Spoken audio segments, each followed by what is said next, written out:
Bonjour à vous d'abord, bienvenue à Rennes, merci d'être venu jusqu'à nous pour cette journée consacrée à la biodiversité en Bretagne. Vous êtes paléo-anthropologue, maître de conférences au Collège de France.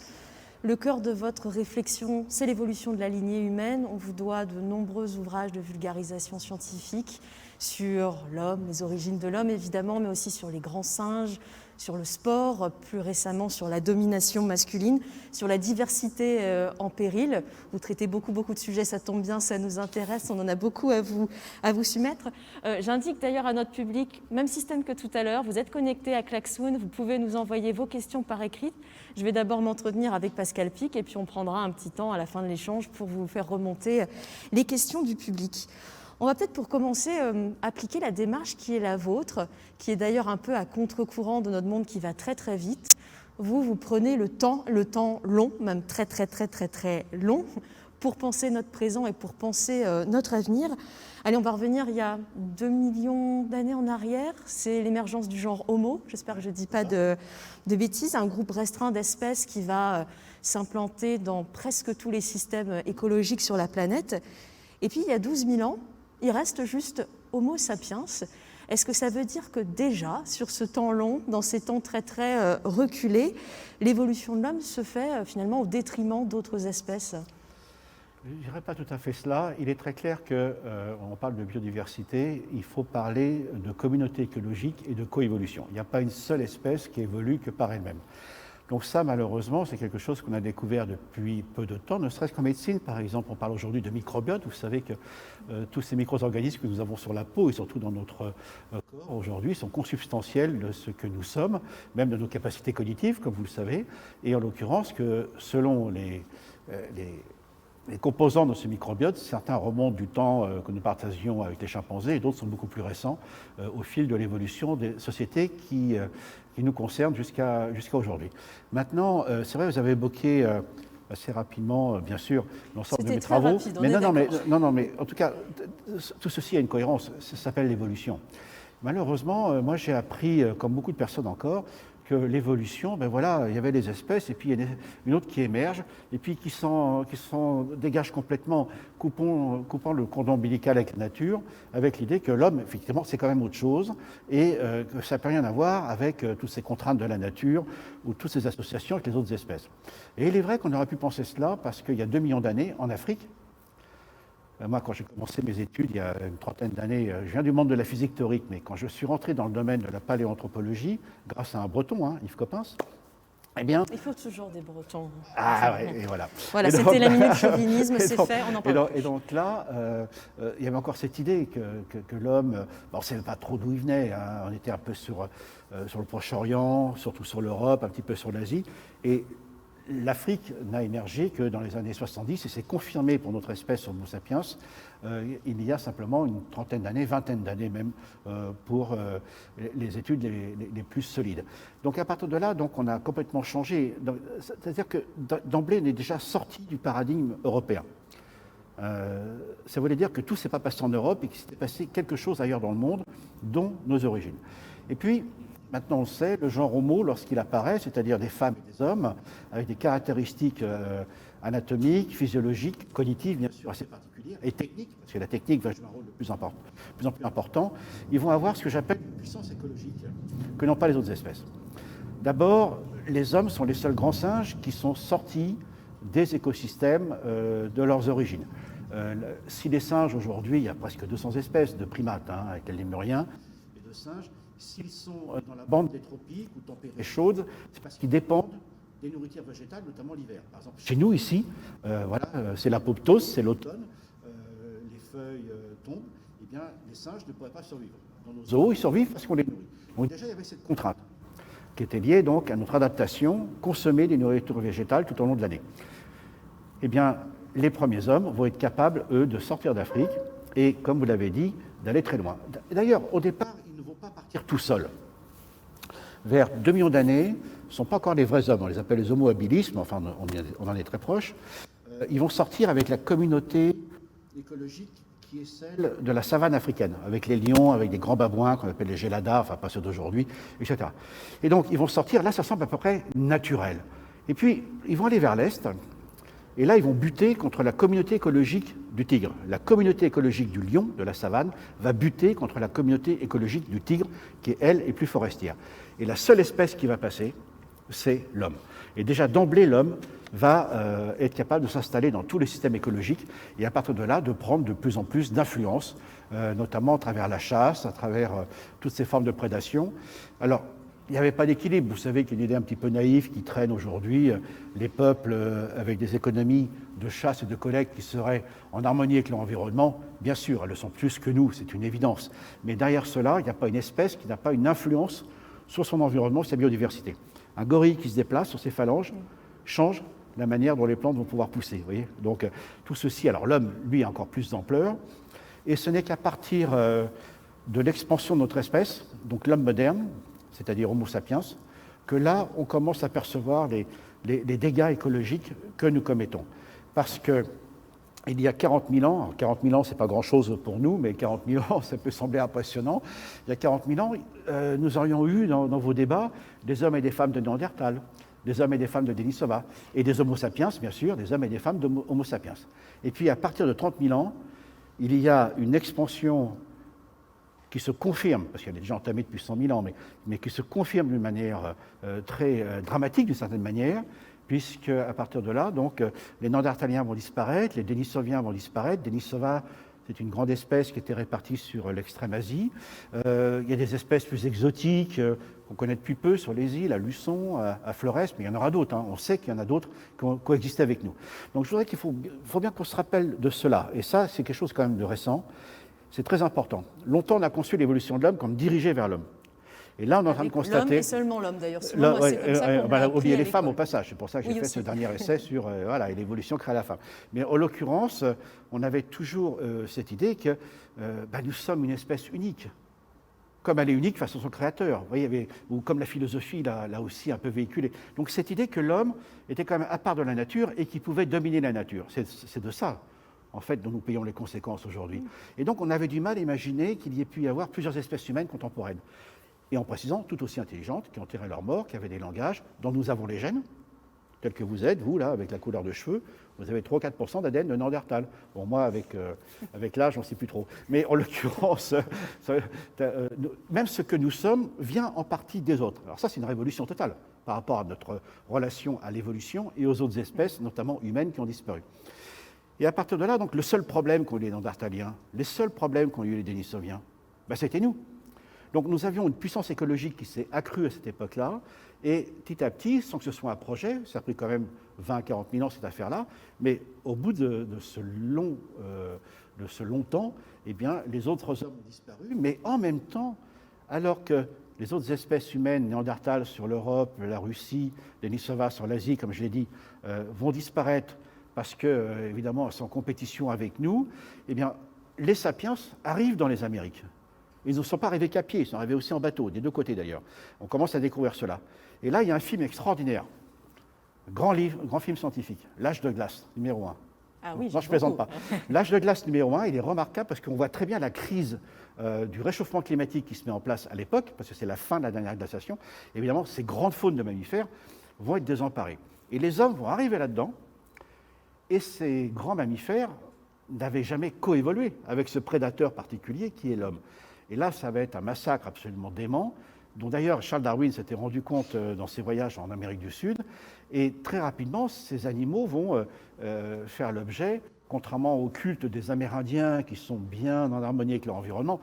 Attendez, je ne suis pas en train d'accuser les Amérindiens d'être plus mauvais que nous, ce n'est pas le propos. Mais là, d'un seul coup, vous imaginez, il y a une expression dans l'âge de glace, un des tigres à dents de sable qui dit « toute cette bouffe, ça me rend ouf ». Et bien quand les Homo sapiens sont arrivés, ils ont eu toute cette bouffe sur les pieds et ils y sont allés, quoi. Et là, on a des traces archéologiques, ça a été vraiment de très très grandes chasses.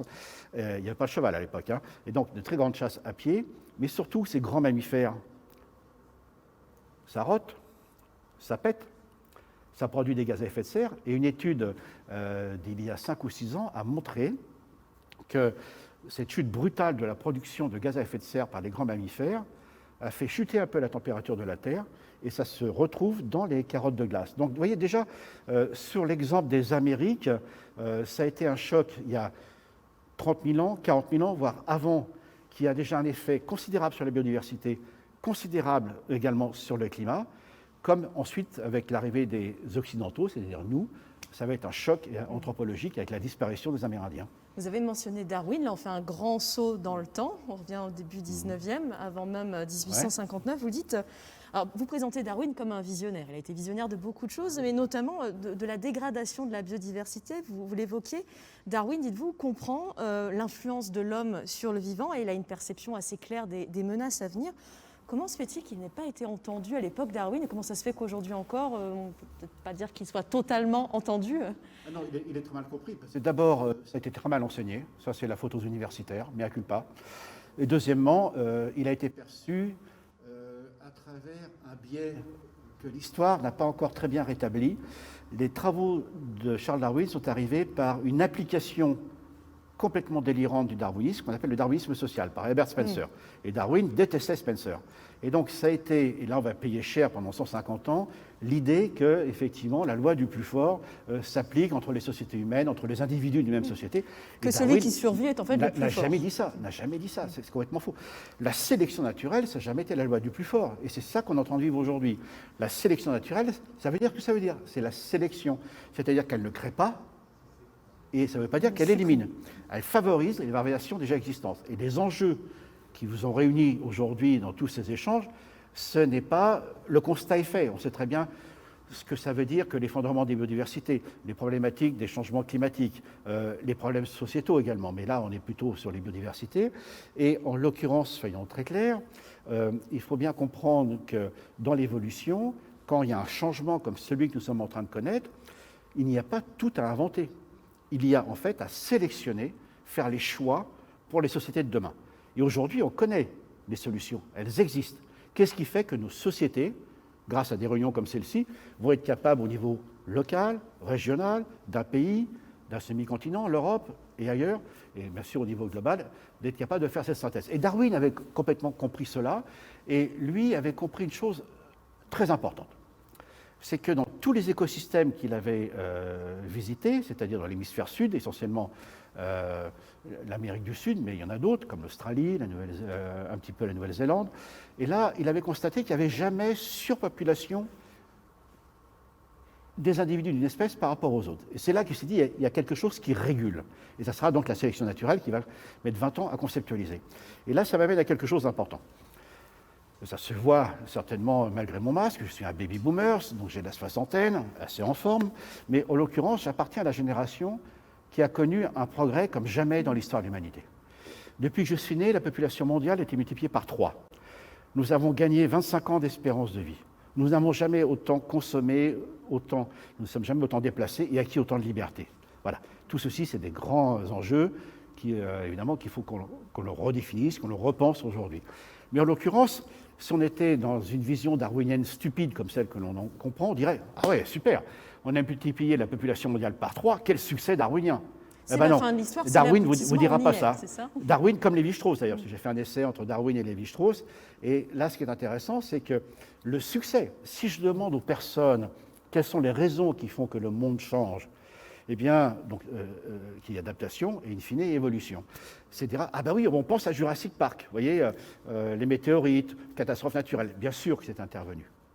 C'est-à-dire les causes exogènes, quelque chose qui nous tombe dessus. C'est les causes exogènes qui sont hors de la vie. Une pandémie, voilà, et c'est ça qui explique. Exactement. Maintenant, depuis que le terme de biodiversité a été proposé en 1975, on commence à comprendre que toutes les espèces sont en interaction. Donc là, les gens commencent à comprendre, aujourd'hui, ça commence à être perçu d'une manière assez précise, enfin de plus en plus précise, que nous n'évoluons pas seuls, nous coévoluons. Et ça, c'est important, même en ce qui concerne les villes. Les villes vont devenir des écosystèmes, sinon elles ne vont pas tenir. Et puis la troisième raison, c'est le succès. Alors ça, surtout devant des entreprises, elles sont un petit peu surprises. Je dis oui, attendez. Tout le monde cherche le succès. Non mais ça, on est d'accord. D'accord. Mais maintenant, il faut être conséquentialiste. C'est-à-dire, quelles sont les conséquences du succès? Ce qui veut dire par là que plus on a de succès, plus on a modifié l'environnement dans lequel on a du succès. Et ce qui veut dire que nous vivons toujours sur les adaptations du passé. Et le vrai enjeu, c'est ceci. À partir de quand sommes-nous capables de comprendre que ce qui a fait notre succès ne va pas garantir le succès des générations futures, ou en tout cas la survie ou le bien-être, en l'occurrence, des générations futures. Et c'est là que nous en sommes aujourd'hui. Comment recomprendre cette évolution et le fait que nous soyons les acteurs principaux de cette évolution. Parce que c'est un point névralgique, ce que vous dites, d'un point de vue même psychologique, au sens large. C'est quand même très délicat d'aller remettre en question les causes de son succès, qu'on soit une entreprise, qu'on soit une société, qu'on soit presque une espèce. Non, ce n'est pas d'en remettre en cause, c'est s'adapter, tout simplement. On vit sur les adaptations du passé. On ne reviendra jamais en arrière. C'est un grand sujet que je connais depuis longtemps. D'ailleurs, j'en parlais beaucoup avec une grande dame que je veux honorer, qui n'est plus de ce monde, qui s'appelait Mani Gauthier, grande professeure qui s'occupait de la station biologique de Pimpon, qui travaillait au Congo. Et nous travaillions beaucoup à l'époque sur les écosystèmes, leur préservation, évidemment, les singes et les grands singes dans ces écosystèmes, bien évidemment. Et en l'occurrence, ce n'est pas de se dire... on va retrouver les écosystèmes comme avant. Non, ils ne seront pas pareils, parce qu'ils changent. Maintenant, c'est comment être capable de forger une civilisation qui est la nôtre aujourd'hui, qui est confrontée à ces problèmes-là, et qui malheureusement a été rattrapée par la Covid-19. D'ailleurs, je rappelle d'ailleurs que ça fait 10 ans, 15 ans, que les biologistes ou les anthropologues évolutionnistes, dont ce que je suis, nous disent « attention ». On est quand même étonné que ça soit arrivé si tard, parce que toutes les conditions étaient réunies. Je ne dis pas que c'est bien fait, mais c'est malheureusement comme ça que ça se passe. On n'est jamais sorti des mécanismes de l'évolution, même si notre médecine est absolument extraordinaire. D'ailleurs, qui elle-même devient évolutionniste au passage, mais ça, ce n'est pas notre sujet. Mais la chose étant, c'est que là, aujourd'hui, il a fallu un facteur exogène qui s'appelle la Covid-19, un coronavirus. Mais attendez, ça fait 10 ans que l'on dit... Et ça, on le savait, avec Ebola déjà, c'est pas sorti du chapeau de Darwin, avec Ebola, le SRAS, le MERS, enfin, on avait déjà, sauf que ça n'a pas touché l'Europe, ça n'a pas touché les pays occidentaux. Donc on s'est dit, c'est pas pour nous. Et qu'en l'occurrence, d'un seul coup, dès que cette pandémie, enfin ce virus, ce coronavirus est arrivé, connecté au reste du monde, vous avez vu ce que ça a donné, et nous sommes encore en plein dedans, puisque nous parlons avec des masques. Donc derrière cela, bien comprendre que... ce n'est ni bien fait ni mal fait, c'est comme ça que ça se passe, et je vais vous choquer peut-être. Nous sommes de nouveau dans une situation quasiment normale. Nous sortons de 60 ans pour les pays occidentaux occidentalisés, ce n'est pas le cas de tous les autres, hein, d'une situation absolument exceptionnelle, dont aujourd'hui nous devons mesurer les conséquences, et au bout d'un moment, l'évolution est toujours un compromis. Quand il se trouve que les avantages liés au succès deviennent trop pesant par rapport aux inconvénients, c'est ce qu'on est en train de dire, il faut changer de modèle. Et c'est vraiment là où on en est. Changer de modèle, alors, notamment sur la question de la biodiversité, on en parle depuis ce matin. Il existe aujourd'hui tout un panel d'arguments pour essayer de convaincre, c'est ce que font tous les acteurs et les actrices qu'on a entendus. Vous mobilisez entre autres l'argument évolutionniste, on va dire ça comme ça. Est-ce que ça marche? Est-ce que ça porte? Aujourd'hui, qu'est-ce qui fait tilt sur ces enjeux de biodiversité et puis plus largement de changement de modèle? Alors, d'abord, une chose importante à rappeler, c'est que le GIEC, qui se préoccupe de tous ces dérèglements climatiques, a été créé en 1988. Et l'IPBES a été créé pour la biodiversité en 2012. Donc on a pris conscience de l'importance des biodiversités tardivement. Mais il y a autre chose, c'est qu'on s'est dit, oui, les dérèglements climatiques vont affecter les biodiversités. OK. Maintenant, ce qui est très important, c'est qu'on s'aperçoit que les biodiversités sont peut-être le facteur le plus important pour le monde qui vient. C'est-à-dire que si on est capable de préserver les littoraux, comme vous en parliez, les zones humides, on en a de moins en moins, on n'a plus tellement de mangroves dans nos régions, les zones humides, la capacité donc d'avoir des écosystèmes beaucoup plus équilibrés, équilibre dynamique évidemment, et beaucoup plus résilients, sont des enjeux majeurs, à la fois pour résister aux conséquences des dérèglements climatiques, mais également en termes de santé et aussi en termes d'économie. Soyons très clairs, un des grands enjeux aujourd'hui, c'est comment l'économie doit prendre conscience qu'elle ne peut pas ne pas tenir compte des détériorations de l'environnement et de la société. Et en 2019, il s'est passé plusieurs choses dont on a très peu parlé en France. Alors d'abord pour l'Europe. Ça, on en a parlé, c'est le Green Deal, vous savez, le pacte vert, pardonnez-moi pour le bon français, et également donc le pacte pour le numérique.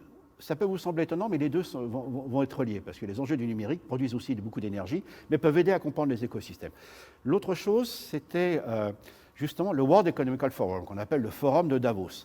Donc c'était cette fois-ci en janvier 2019, où là est revenu, ce n'est pas la première fois, mais revenu dans les acceptions actuelles, l'idée d'écosystème.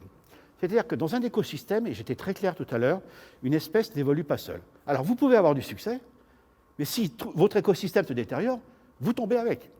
Et donc là, ce qui est très intéressant, c'est que d'un seul coup, le Dr Schwab, qui a créé donc le Forum de Davos, a commis un article très intéressant en disant il faut que nous sortions de la logique de Milton Friedman, où les entreprises ne doivent rémunérer que leurs actionnaires. Et là, c'est très peu connu aussi en France, il y a de vrais débats au sein, on va dire, du monde capitaliste, il faut faire attention aux termes quand même, mais en l'occurrence du monde entrepreneurial, pour être clair, en se disant attendez, est-ce qu'on peut continuer business as usual? Si on continue comme ça, avec les inégalités sociales, avec les risques que l'on connaît sur les élections, le choix qu'on a vu avec les démocratures, comme on les appelle, et également la détérioration des environnements et les problèmes de climat, on va tous se casser la figure. Et ça, c'était une décision d'une grande partie du patronat américain, qui s'appelle le New York Business Roundtable, qui s'est dit on ne peut plus continuer comme avant. Et il y a un débat au cœur du monde des entreprises, faut-il aller vers la RSE ou pas, ou de plus en plus. C'est-à-dire qu'il y a 3 niveaux. Moi, je suis un peu surpris parce qu'on n'en parle pas assez bien en détail de tout cela. On parle de RSE comme si c'était une position éthique. Oui, ça l'est. Ça peut l'être et c'est important. Mais il y a 3 niveaux. Il y a le niveau éthique. J'essaye de limiter les externalités négatives. C'est ça le changement de modèle. C'est jusqu'à présent, les entreprises faisaient leur business, et puis les externalités négatives, c'était géré par la société. Ben ça, c'est terminé. Ça, c'est terminé. L'autre chose, c'est qu'on peut aller dans un deuxième niveau. J'essaye d'avoir des positions éthiques qui permettent de limiter, par le choix des matériaux, mes choix de transport, la gestion des postes de travail, etc., au mieux les choses, mais néanmoins, j'ai quand même des externalités négatives. Donc, je compense. Ça s'appelle la philanthropie. Il y a le troisième niveau, et ça, celui-là, c'est le plus important, parce qu'il va impliquer tous les acteurs d'une région, comme ici. Et c'est là que les agences de la biodiversité peuvent jouer un rôle très important, parce que les gens qui connaissent la biodiversité savent travailler sur des écosystèmes larges, économiques et écologiques complexes. Ils ont cette notion. Et derrière cela, ce qui est important, c'est qu'on appelle ça un système de valeurs partagées. C'est-à-dire qu'on décide, moi, grande entreprise, moi, grand ONG, grande association ou collectivité locale, je décide de développer ces 2-3 enjeux aujourd'hui en termes d'écologie, en termes d'environnement ou social. Et derrière cela, je dis, OK, les autres ne sont pas au niveau. Eh bien, je vais travailler avec eux. Et il y a des grandes entreprises qui le font, notamment en France, je ne peux pas les citer, mais il y en a plein, il y a plein d'initiatives qui montrent que, OK, moi je suis sur cette problématique RSE, j'ai les entreprises partenaires, et bien vous faites pareil. Vous n'y êtes pas, on vous aide. Vous ne voulez pas, vous dégagez. Logique écosystémique. Mais c'est pareil avec les clients. Les jeunes générations, les millennials, ceux qu'on appelle les millennials, ceux qui sont nés avec Internet, pour faire simple. Ce n'est pas ma génération, c'est celle de mes enfants. Et j'ai même des petits-enfants, mais ils vont attendre un petit peu cela. Mais en attendant, soyons très clairs, ils n'ont pas la même vision du monde que ma génération. Elle n'est pas meilleure, elle n'est pas moins bonne, ils ont une autre vision du monde. Et aujourd'hui, les millennials deviennent majoritaires dans les entreprises dans le monde entier, ils arrivent au poste de responsabilité, il y a des fonds d'investissement verts et qui sont éthiques, ça va changer très certainement, parce qu'aujourd'hui, les jeunes qui sont en train de prendre le pouvoir par les urnes, dans les postes de responsabilité, etc., et qui maîtrisent beaucoup mieux les réseaux que ma génération, aujourd'hui, sont d'un dynamisme très important et ils prennent conscience de cela. Mais derrière cela, il faut qu'on sorte de débats un peu archaïques qui traînent encore un petit peu dans notre paysage politique, je suis désolé de le dire, qui consiste à dire il n'y a que les écologistes, il n'y a que la gauche, il n'y a que la droite. Nicolas Hulot l'avait dit d'ailleurs et bien d'autres, l'écologie c'est comme l'économie, ce n'est pas qu'une affaire de gauche ou de droite, il y a de vrais enjeux absolument considérables liés à cela. Et ce qui est important, une fois de plus, j'insiste, on n'a pas à inventer les solutions. Il faut qu'on les sélectionne, qu'on les favorise et qu'on les stimule. Et ça, c'est le grand enjeu auquel nous sommes confrontés aujourd'hui. Comment vous le qualifiez justement, comment vous la qualifiez, cette période qu'on est en train de vivre? Vous qui avez en plus ce recul très long de l'histoire et de la préhistoire, où on en est? Parce qu'on entend depuis des décennies certains mots, on est à un tournant tous les ans, on a une période charnière tout le temps. Où on en est clairement aujourd'hui? Là, vraiment, on y est, soyons très clairs, mais malheureusement, il a fallu que ça soit à cause d'un coronavirus.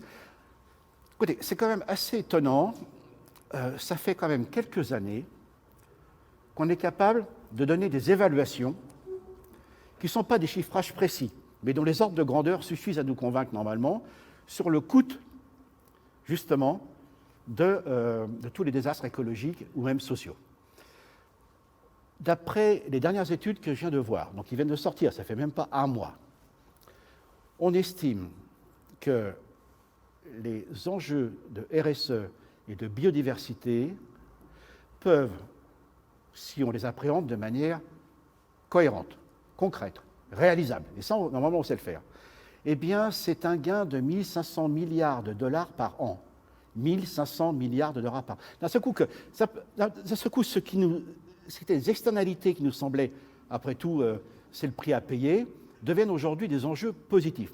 Mais plus que cela, et ça pour une région, pour la Bretagne, c'est absolument considérable évidemment, c'est la création, alors dans le monde, hein, mais il y en aura pour la Bretagne évidemment, c'est la création de 300 à 600 millions de métiers dans le monde. C'est-à-dire que, pourquoi je parlais des numériques tout à l'heure, nous sommes en train de connaître une transformation profonde du travail, avec le télétravail, qui d'ailleurs au passage est très mal géré en ce moment. Je suis en train de réfléchir à un petit bouquin sur les chimpanzés et le télétravail. Enfin ça c'est au passage. Mais néanmoins il y a des enjeux écologiques sur les transports, sur la consommation d'énergie, etc. Aujourd'hui nous avons des changements qui ne sont pas que liés à l'écologie, même si on a beaucoup trop tardé, j'insiste là-dessus, mais on voit bien que la transformation avec les nouveaux outils numériques, les nouvelles façons de travailler, les nouveaux modes de management, c'est là que ça va jouer d'ailleurs, parce que le management a beaucoup de retard là-dessus. Et ensuite les enjeux écologiques, tout ceci est en train de changer, et c'est pour cette raison que nous pouvons, c'était amorcé évidemment, ça ne vient pas comme ça n'a pas émergé de manière spontanée, mais tout ceci aujourd'hui, si on est capable, à la fois au niveau des gouvernements, des collectivités locales, des entreprises et de toutes les associations et des ONG, on est capable de construire ce modèle-là si on est capable d'évaluer les enjeux. Mais en plus de ça, je trouve, vous avez raison, qu'il peut parfois être un peu désagréable de se dire « Ah ben oui, mais il faut donner un coût aux dégâts écologiques pour que l'économie change. » Ouais, mais pourquoi pas? Écoutez, les moyens exigent quand même qu'on y aille. Mais en tout cas, ça montre une chose, c'est que continuer comme ça nous coûte beaucoup plus cher que si on est capable de faire autrement. Et regardez la crise de la Covid-19, les millions, parce que ça peut vous surprendre quand je vous dis que ce sont des milliers de milliards de dollars. Mais combien coûte le plan de relance européen? On est sur 1000 milliards de dollars. C'est pareil pour l'Amérique du Nord. Donc on voit bien que à partir de là, à ne pas préserver les environnements, à aller dans des écosystèmes qui d'un seul coup sont déséquilibrés, c'est les agents pathogènes, soyons clairs, hein, ils n'ont plus de chauves-souris, ils vont trouver l'homme, hein, c'est ce qui s'est passé. Enfin, je résume un peu brutalement, on ne connaît pas encore exactement les origines de la Covid-19. Mais en l'occurrence, on pourrait se dire aussi, ah ben tiens, comme le disent certains, Mao Tse-tung l'a fait, éliminons les animaux, comme les oiseaux. Non, les agents pathogènes seront toujours là, ils trouveront d'autres autres, en l'occurrence nous, parce que nous sommes les plus nombreux. Donc c'est ça qu'il faut bien comprendre, et qu'en l'occurrence, donc, nous sommes dans un monde complètement connecté, ça doit se passer au niveau mondial, et je trouve que c'est effectivement l'ONU, les agences internationales sur l'environnement, sur l'OMS, font quand même, malgré les critiques, un assez bon travail. La Commission européenne, évidemment, fait beaucoup de travail là-dessus. Et voilà, une fois de plus, on n'a pas tout à inventer. Maintenant, à nous d'y aller, et ça va être un choix considérable de tous les citoyens et les citoyennes au moment où il faut aller voter. Les jeunes, vous critiquez ma génération, vous avez raison, mais allez voter. Un des mots-clés, c'est s'adapter. D'ailleurs, vous avez cette année écrit un livre qui s'appelle « S'adapter ou périr » en réaction à la crise de Covid-19. Alors, ceci dit, s'adapter, comment on s'adapte? Parce que vous avez cité des exemples. On peut avoir plein de solutions à des problèmes différents. Est-ce que tout se relève de vraiment l'adaptation? Est-ce qu'il n'y a pas aussi de la maladaptation dans tout ça? Est-ce que vous auriez une grille de lecture pour nous aider à discerner entre ce qui relèverait d'une adaptation qui irait vers un monde plus positif et puis quelque chose qui serait de l'ordre de la solution qui sortirait un petit peu de nulle part et qui ne serait qu'une maladaptation? Alors, il ne tient pas ce masque, je suis désolé, pourtant j'ai un grand nez, mais en éthologie, donc l'étude du comportement, un des grands pionniers, Nicolas Tinbergen, distinguait deux types de comportements. Les causes immédiates et les causes ultimes. Les causes immédiates, c'est quand d'un seul coup une situation se fait face à nous et que nous essayons de trouver, de bricoler les réponses immédiates. En tuant, par exemple, toutes les chauves-souris. Voilà, ça pourrait être une réponse. Non, mais par exemple, c'est ce qui s'est passé. Tous les gouvernements ont réagi de manière... je ne vais pas vous êtes à leur place, c'est très compliqué. Parce que, attendez, moi je suis d'une génération qui n'a connu ni guerre, ni catastrophe naturelle, ni épidémie majeure. Nous ne savons plus ce que c'est une crise. Oui. Tant mieux d'ailleurs, c'était sympa, hein, ça serait bien passé, je vous l'accorde. Mais en tout cas, on y est. Donc on n'avait pas du tout de conscience de ce que ça pouvait nous tomber dessus, c'était ailleurs dans le monde. Hein, voilà. La chose importante, c'est que là, évidemment, il y a eu des maladresses, mais je trouve que, vous voyez, en termes d'adaptation, il va falloir suivre très en détail ce qui se passe dans les hôpitaux et les personnels hospitaliers. Franchement, de la manière dont ils ont réagi, C'était quand même exceptionnel. Et on s'est aperçu que tout le monde, des brancardiers, assistantes ou assistants médicaux, infirmiers, infirmières, médecins, etc., ils ont tous trouvé des solutions absolument incroyables, et même les vétérinaires s'impliquaient. Et qui n'a pas voulu cela? Ben, c'est notre administration et c'est le gouvernement. Complètement aberrant, parce que c'est encore sur des considérations archaïques. Je rappelle quand même qu'il y a un concept très fort aujourd'hui sur lequel nous dirigeons, c'est le concept de One Health, une seule santé. C'est-à-dire que les humains ne seront pas en bonne santé si la société n'est pas en bonne santé et si l'environnement n'est pas en bonne santé.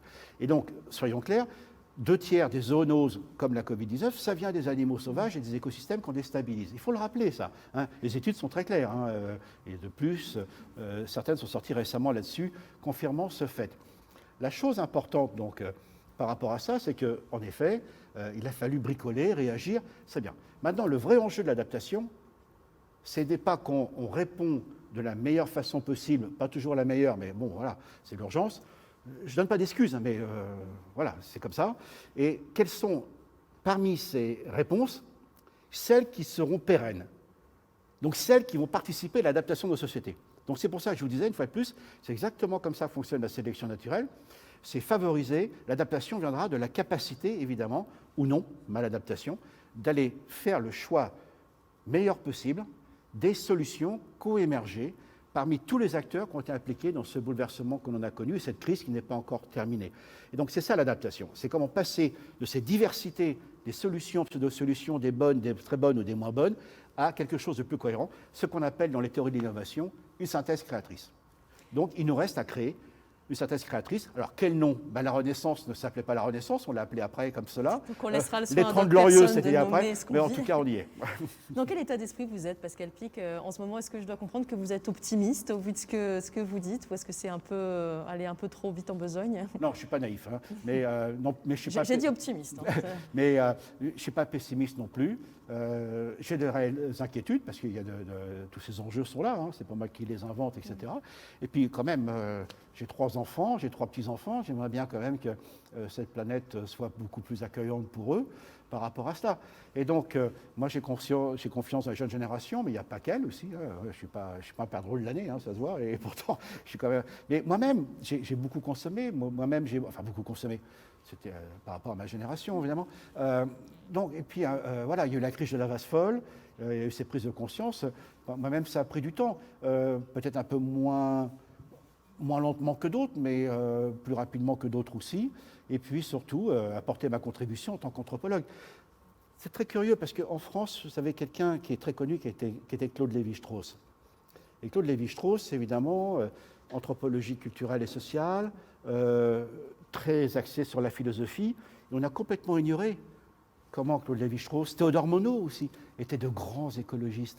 Et donc c'est quand même assez curieux, et on l'a cité à propos de Darwin, comment l'enseignement de l'histoire à l'école et à l'université a complètement occulté la façon dont ces grands chercheurs, en travaillant sur l'homme, en travaillant sur les espèces, étaient quand même dans une conscience de ce rapport par rapport à cela. Et donc mon travail, ça consiste à montrer, attendez, nous sommes en plein dans l'évolution, comprenez-la, et surtout, il faut la comprendre pour bien agir.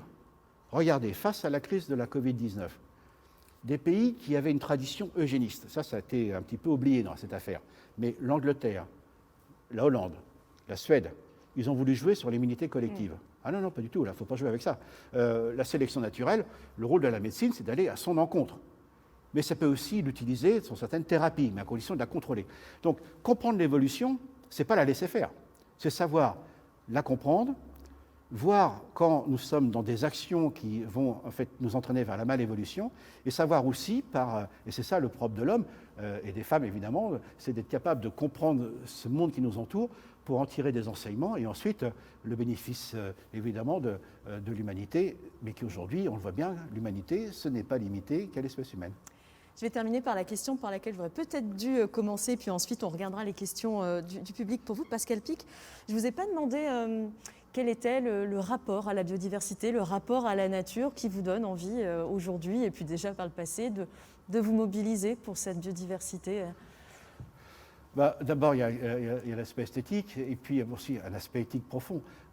Soyons très clairs, je ne vois pas pourquoi nous serions habilités à faire disparaître des espèces. Enfin, c'est complètement aberrant.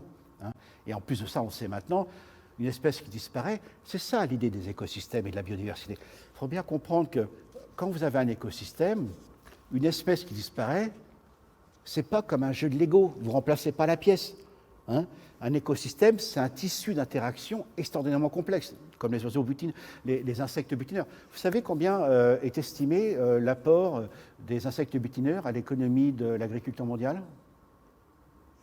300 à 500 milliards de dollars par an. 300 à 500 milliards. Donc on n'est pas sur des... Alors ça, c'est pas... Voilà, c'est pas parce qu'il y a ces chiffres que j'ai pris conscience de cela. Mais moi, j'étais très surpris de voir comment une agriculture qui a sorti l'Europe et la France de la faim, qui nous a permis d'exporter, notamment en Bretagne, elle était très engagée là-dedans. Aujourd'hui, cette agriculture n'est plus du tout celle à laquelle nous pouvons prétendre pour l'avenir, ce qui n'est pas une remise. On aurait pu peut-être faire mieux. Ce n'est pas une remise en cause du passé, c'est qu'il faut changer, il faut s'adapter. Et moi, je suis fils de maraîcher, donc oui, je j'allais dire, je suis fils de maraîcher. Et donc, évidemment, et moi-même, non pas que j'en ai honte, mais voilà, avec mon épouse, on essaie de refaire un potager, de retrouver tout cela. Et ça, c'est important parce que de retrouver tout ça. Et je vois comment mes enfants et les petits-enfants réagissent là-dessus. C'est un émerveillement de découvrir toutes ces choses de la nature, comment ça pousse, comment ça change. Et soyons très clairs, on sait aujourd'hui, les enjeux de biodiversité, c'est des enjeux effectivement qui sont liés à notre santé cognitive, à nos équilibres psychologiques, à nos capacités d'apprendre, à nos rapports à l'autre, nos rapports évidemment à l'amitié, à la sérénité. Donc là, je ne suis pas du tout de vibrer dans le côté post-bouddhiste, etc. Ce n'est pas du tout mon propos, quoique j'ai beaucoup de respect pour ces pensées, mais en l'occurrence, on voit bien que tout ceci montre bien que, et c'est en tant qu'anthropologue également, mais aussi sur le plan personnel, que évoluer, ça ne peut pas se faire tout seul. Ça, c'est un principe fondamental et c'est dans la capacité de reprendre du temps et de s'émerveiller de ce qui nous entoure. Vous savez, tous les évolutionnistes ont été des grands voyageurs. Tous les grands historiens, les grands anthropologues ont été des voyageurs. Aujourd'hui, c'est Sylvain Tesson, que j'admire beaucoup et que j'ai le plaisir de connaître par ailleurs. Avant tout, marcher, aller à la rencontre des diversités humaines, des diversités écologiques, des diversités des paysages, c'est se pénétrer de ce qu'a été l'évolution et de ses enjeux pour l'avenir de l'humanité. Donc baladons-nous, prenons le large. Tout Exactement. Merci beaucoup Pascal Pic. Alors je vais essayer, ce sera peut-être un peu chaotique, j'ai beau être une milléniale, peut-être vous allez voir que je ne suis pas tellement une humaine augmentée, de vous faire remonter quelques questions du public, notamment celle de Sébastien. Après le monde de l'Anthropocène, que va-t-il se passer? Les métiers vont-ils évoluer d'après vous vers un monde plus vert et quels seraient les leviers pour les faire évoluer de cette façon? Question complexe. Oui. Oui, il est très clair qu'on ne peut pas ne pas aller vers une conception plus écologique de l'économie. Edgar Morin, d'ailleurs, le rappelait, il disait que éco, c'est la racine d'économie et d'écologie. Qu'est-ce qui fait qu'on les a et qu'on continue encore à les séparer complètement? Il y a d'un côté, il y a un monde de l'entreprise qui se dit l'écologie, ça ne concerne pas. De l'autre côté, certains écologistes plus radicaux, pas tous, loin de là, bien sûr, qui disent l'économie, c'est à cause du grand capitalisme, sans préciser les choses. Bien sûr qu'il y a des torts de ce côté-là. Mais en l'occurrence, il y a d'autres systèmes politiques qui n'ont pas fait mieux. Donc ce n'est pas pour les excuser, mais qu'en l'occurrence, aujourd'hui, avec tous ces enjeux autour du télétravail, comment les gens ont perçu la manière de travailler, certaines ça s'est bien passé, d'autres c'était plus complexe, mais retrouver des équilibres entre la vie privée, la vie professionnelle, mais déjà il y avait des changements courts dans le monde du travail, puisque les nouvelles technologies, notamment les différentes formes d'intelligence artificielle, il n'y a pas une intelligence artificielle, il y en a plusieurs. Donc là aussi, il faudrait mieux comprendre ce qui se passe. Et donc j'ai écrit un petit livre là-dessus qui s'appelle Les chimpanzés, l'intelligence artificielle et les chimpanzés du futur. Déjà, il y avait des changements en cours. Quelles sont les tâches que les machines font mieux que nous? Elles sont faites pour ça. Quelles sont les tâches que les humains font mieux? Quelles sont les tâches hybrides homme-machine? Quelles sont les tâches? Plusieurs humains, plusieurs machines, plusieurs humains et plusieurs machines. C'est tout ceci qui arrive. Et donc, moi, je suis très surpris d'ailleurs sur le télétravail de constater que dans des enquêtes récentes, notamment en France, les directeurs des ressources humaines disaient non, on n'envisage pas de beaucoup investir là-dessus. Ce qui est archi faux. Si on envisage le télétravail ou d'autres formes de travail comme des accommodements qui sont simplement guidés par gagner des surfaces de bureau, gagner sur les salaires, gagner sur les transports, ça ne marchera pas. Ce qu'il faut, c'est vraiment repenser les tâches au sein de chaque métier. Et à partir de là, comment ces tâches vont évidemment être de l'agrément évidemment des travailleurs et des travailleuses, ou des employés, ou des cadres et des cadreux, si je peux dire. Donc il faut que ça parte d'un consentement. Si ça ne part pas d'un consentement, ça ne marchera pas.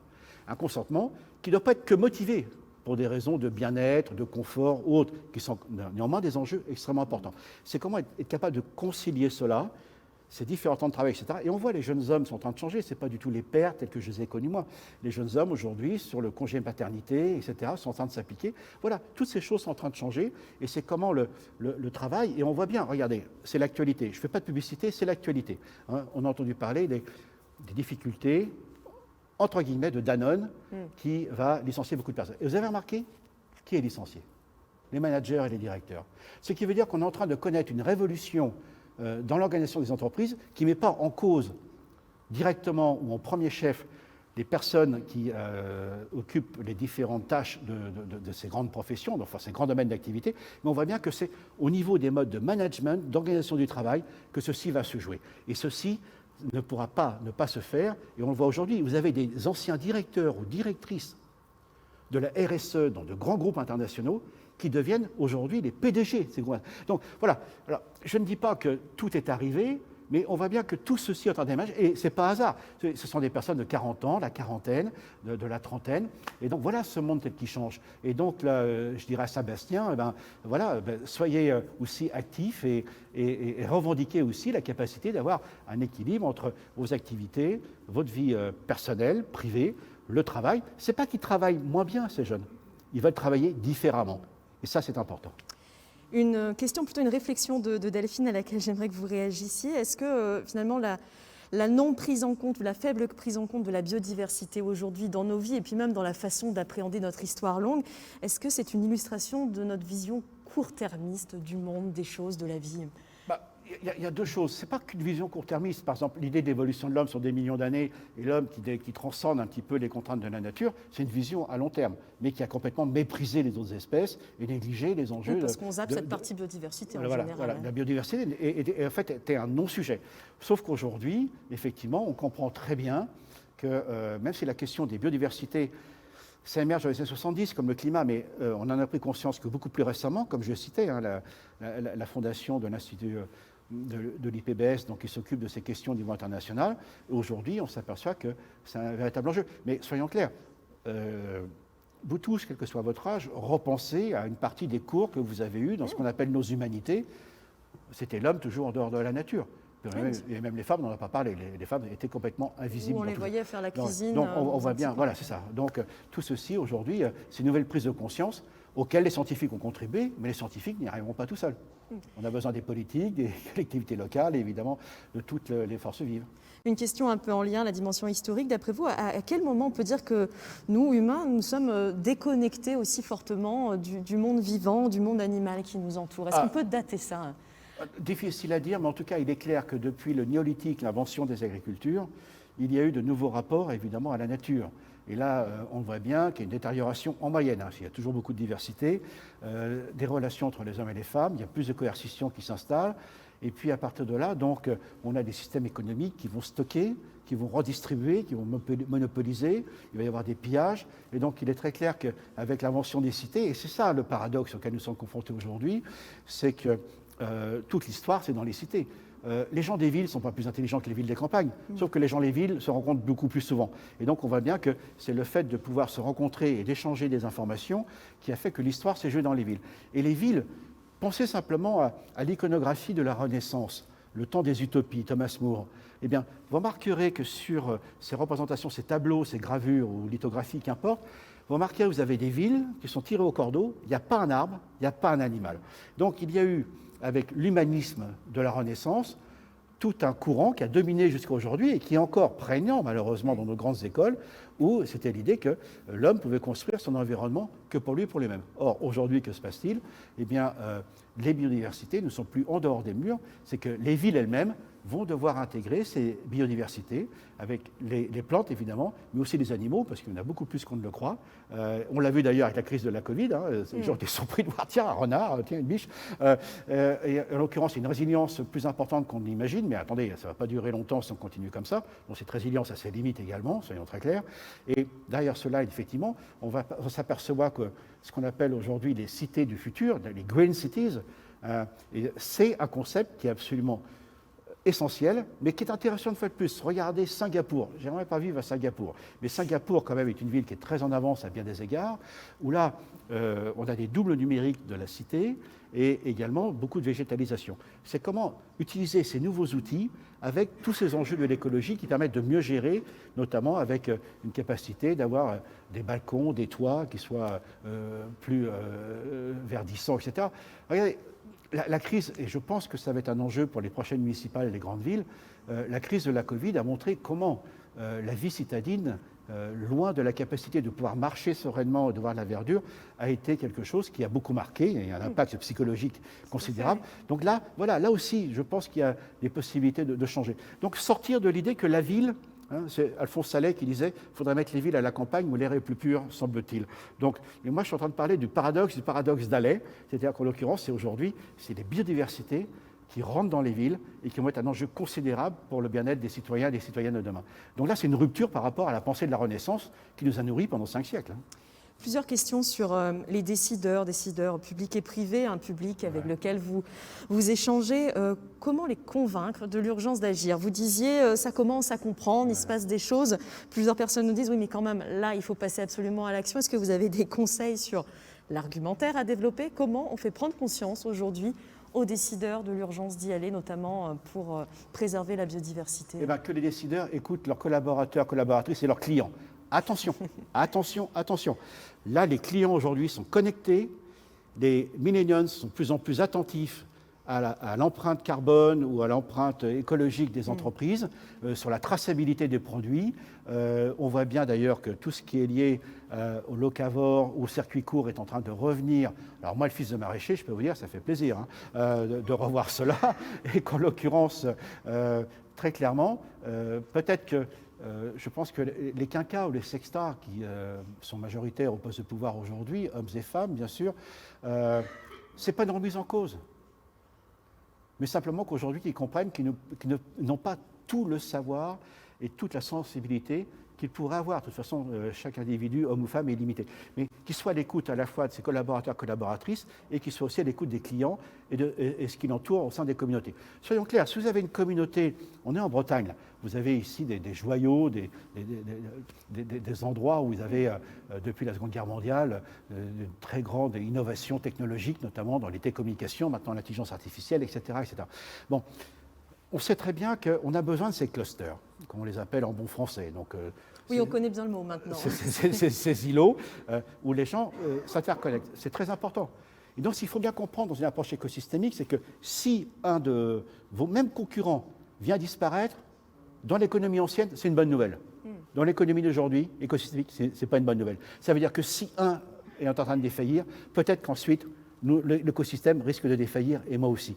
Donc ça veut dire engager d'une forme de solidarité, à la fois entre les acteurs économiques, et bien sûr les acteurs sociaux, et également l'environnement. Et donc à partir de là, c'est simplement changer un peu de paradigme, même radicalement de paradigme, c'est-à-dire que lorsque on réfléchit en termes d'écosystème, il peut y avoir dans les acteurs d'un écosystème, les uns ou les autres, qui soient extrêmement productifs, extrêmement stimulants, innovants, etc. Et puis il y en a d'autres qui peuvent s'avérer, évidemment, moins utiles ou autres. Faut-il les éliminer pour autant? Eh bien, il faut réfléchir, ok, peut-être qu'il n'est pas rentable, mais il est rentable à l'ensemble. Et s'il disparaît, c'est l'ensemble qui décroît. Donc ça veut dire que là, c'est l'importance des régions, de la capacité des collectivités locales, d'avoir des systèmes d'évaluation qui évidemment regardent chaque acteur, mais qui sont capables aussi d'évaluer aux différents niveaux de l'écosystème du pays, ce qu'on appelle les pays, au niveau de la région, évidemment, de l'État, mais ça dépasse la région. Mais en l'occurrence, si on est capable d'avoir cette logique d'écosystème, avec des systèmes d'évaluation à la fois individuels, mais surtout globaux, là, effectivement, on aura certainement des éléments qui permettront mieux de faire comprendre comment ça marche. Et surtout, ce qu'il faut bien comprendre dans un écosystème, c'est ça, la biodiversité. C'est-à-dire qu'à l'époque des dinosaures, chacun faisait son job de son côté, si je peux m'exprimer ainsi. Les reptiles dans leur coin, les oiseaux qui étaient déjà là, les mammifères qui étaient dans le monde de la nuit, les plantes, etc.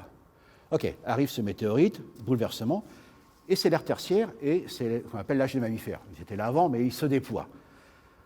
Et il faut imaginer qu'il y a 50 millions d'années, il y avait des forêts chaudes quasiment d'un cercle arctique à l'autre. paradis pour les primates, c'est-à-dire notre groupe, nous les singes et les lémuriens. Et c'est là que va arriver la coévolution. C'est-à-dire que arrivent les oiseaux-mouches, par exemple, ou les insectes butineurs. Alors, l'insecte butineur, qu'est-ce qu'il fait? Il va chercher ce qui l'intéresse, lui, il veut du nectar ou du pollen. Mais ce faisant, il visite chaque fleur de différentes plantes, il va les féconder. Il rend un service gratuit, non conscient. La fleur fécondée devient un fruit, qui déboule les singes. Vous imaginez pas, là on est assis comme ça, mais c'est 10 millions d'années ce boulot, pour poser son cul sur une chaise et pas tomber, avoir le buste droit et avoir la main libre. C'est un boulot extraordinaire ça. Imaginez qu'on soit dans un arbre, on serait moins à l'aise, moi aussi d'ailleurs. Et là, les singes vont manger les fruits, ingérer les graines et les noyaux, et ensuite les disperser avec leurs fesses, donc leurs excréments. Mais ils n'ont pas conscience de cela. Ça veut dire que dans un écosystème, dans la logique d'un écosystème, ce n'est pas la logique sectorielle. La logique écosystémique, ça veut dire que, ok, je veille à mes intérêts, mais en rendant des services gratuits aux autres acteurs, je renforce l'écosystème. Mais si je vous rends service à vous, moi, ça reviendra d'une autre façon ou pas. Après tout, moi je vais bien. Mais en l'occurrence, voilà un petit peu comment ça fonctionne. La logique écosystémique, évidemment, c'est là, bien évidemment, que les collectivités locales, les organisations professionnelles et autres vont jouer un rôle extrêmement important en apportant ce regard-là. Et ça, vous voyez, c'est pas très compliqué, c'est simplement... J'ai un exemple, en Alsace. En Alsace, il y a une agence de l'innovation, c'était il y a 7 ou 8 ans, autour de la RSE.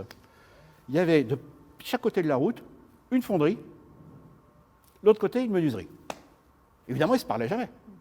Et puis ils se sont rencontrés autour d'un grand enjeu de la RSE, stimulé d'ailleurs par la région Alsace. Pardon, on est en Bretagne, mais je suis sûr qu'il y a des tas d'exemples aussi chez vous. On est un petit peu ouvert sur le... Mais voilà, mais les expériences de notre région sont aussi très importantes, évidemment, et dans tous les sens. Et là, ce qui est important, c'est qu'ils se sont rencontrés, ils ont discuté. Ils ont dit, moi, écoute, j'ai des rejets de fonte, je ne sais pas quoi en foutre. L'autre dit, moi, j'ai aussi des déchets, je ne sais pas quoi en faire, de bois. Et d'un seul coup, ils ont créé une entreprise de mobilier urbain extrêmement design. Vous voyez, on a gagné sur les déchets, créativité, nouveaux marchés, etc. Donc voilà, c'est ça l'approche écosystémique qui, elle, évidemment, est inspirée de la compréhension de pourquoi il y a des biodiversités. Et la biodiversité est la la biodiversité est la matière première de l'évolution et de l'adaptation. Eh ben, on va rêver d'une Bretagne écosystémique et puis d'une planète qui serait un écosystème d'écosystèmes, pour dire les choses comme ça. Merci beaucoup, Pascal Pic. Merci à vous. Je vais indiquer quand même aux personnes qui nous écoutent les références de vos 2 derniers livres. J'ai cité déjà S'adapter ou périr, donc ce dialogue avec Denis Lafay, qui est sorti aux éditions de l'Aube il y a quelques mois, une réflexion sur la pandémie qu'on vit encore d'ailleurs aujourd'hui. Et puis le tout dernier, Et l'évolution créée à la femme, paru en octobre dernier, donc le mois dernier chez Odile Jacob, qui est une sorte d'enquête sur la façon dont la domination masculine s'est instaurée dans l'histoire de notre espèce. Pas vraiment une fatalité de l'évolution, d'ailleurs, semble-t-il. On pourrait en parler sûrement pendant des heures. Comme l'écologie, ça devrait changer, mais il y a du travail. Oui, ben voilà, c'est la conclusion, ce sera le mot de la fin. Merci beaucoup, Pascal Pic.